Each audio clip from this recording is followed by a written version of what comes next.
जय श्री राम दोस्तों। ये देख सकते हो बच्चे, 20 बच्चे निकले हुए हैं। ये देख सकते हो कैसे कैसे कलर के हुए हैं। गुड़ पानी बना रखा है मैंने इनके लिए प्लेट में। ये देखो 20 बच्चे हैं पूरे।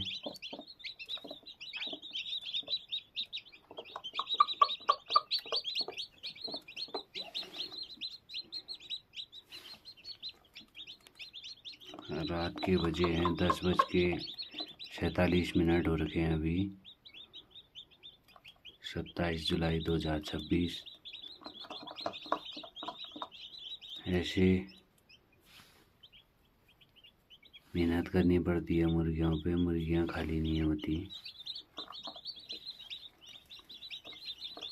ऐसे छोड़ के कोई भी चीज़ नहीं होती है, मेहनत करनी पड़ती है, उन पे ध्यान देना पड़ता है, तब जाके होता है।